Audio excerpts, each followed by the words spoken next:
I feel like my DR650 is taking quite the transformation. The Baja designs, the more aggressive tires, the different tank, the windshield, the bark busters, all these things, they just add to its aggressive character. Even the skid plate, right? It adds a little something, little race. But here's my issue with it.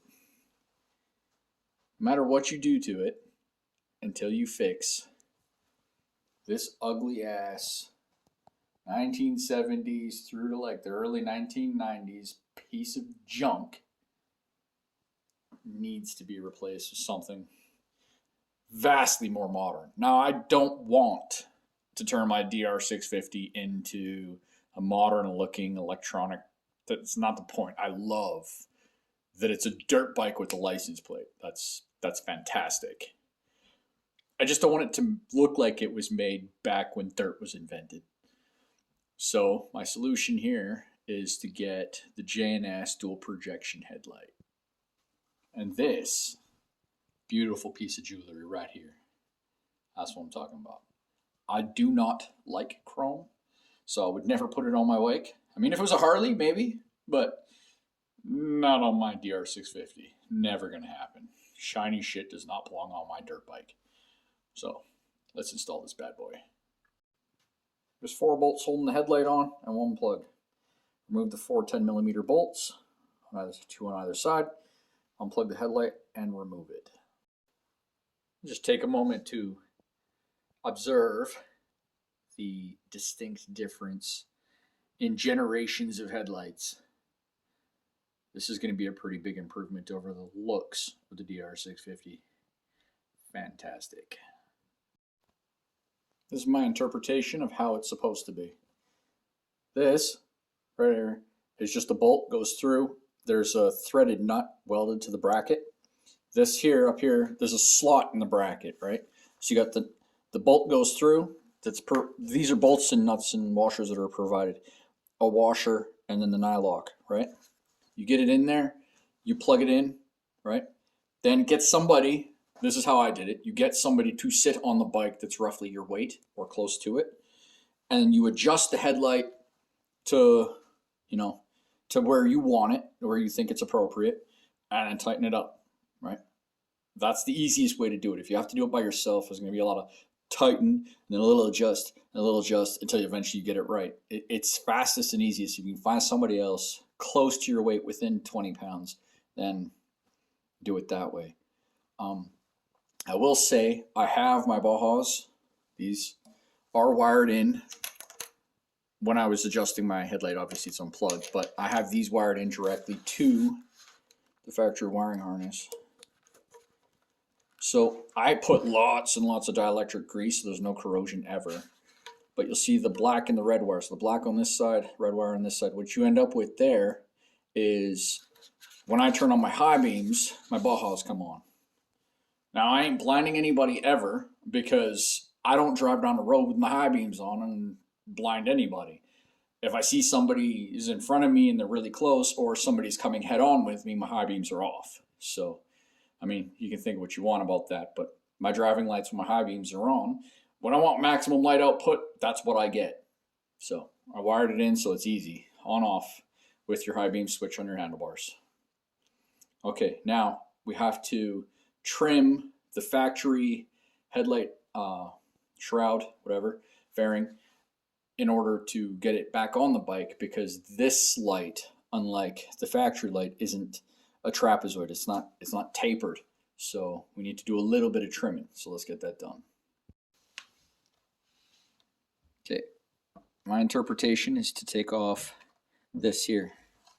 There's like almost a thin covering. My guess is that this was to block light from going up here into your face while you're riding. So let's cut this off all here and see where I land there. Decide if I need to take off more.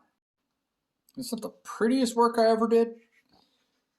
This, like 30 seconds, trim that bit off, and now it fits perfectly. Now tell me that doesn't look sinister. Oh, so good. So good.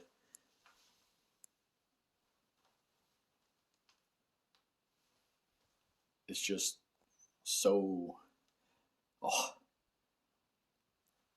I had on my T-dubs a JNS headlight that it had a single projector in it.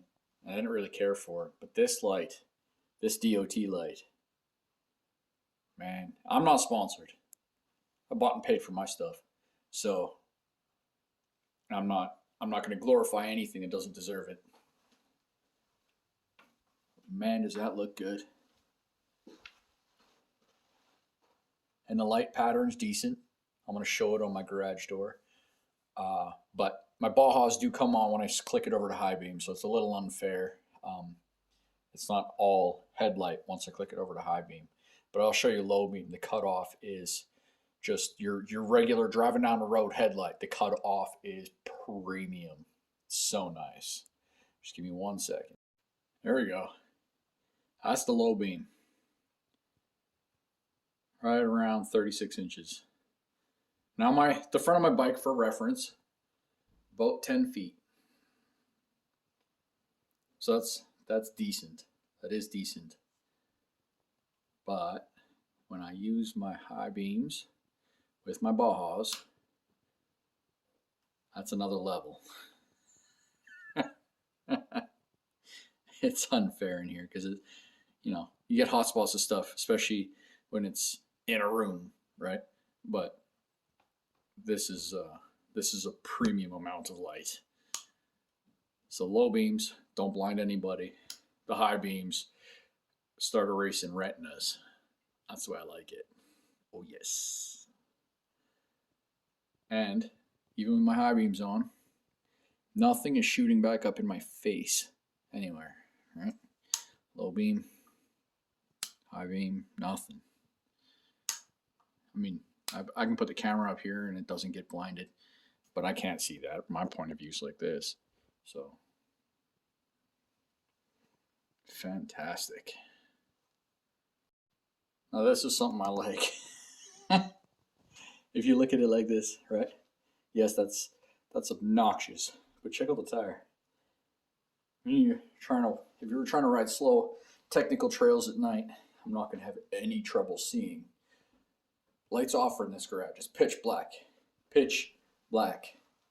The only light I see right now that you see on the camera is the light that the lights are throwing from there. Fantastic. If anybody ever asks me, what's the best setup for a DR650? I think you'd be hard pressed to argue anything is better than this. And the wattage that I'm using is a fair bit less than the wattage that the factory halogen, dim halogen, is using. So it's just absolutely amazing. JNS, you really stepped up your game with this. That's a much, much better light than the off-road only use one, the single projector, and the weird spots, hot spots. Fantastic. Well, smash that subscribe button, and I will continue to release more upgrade videos as they come.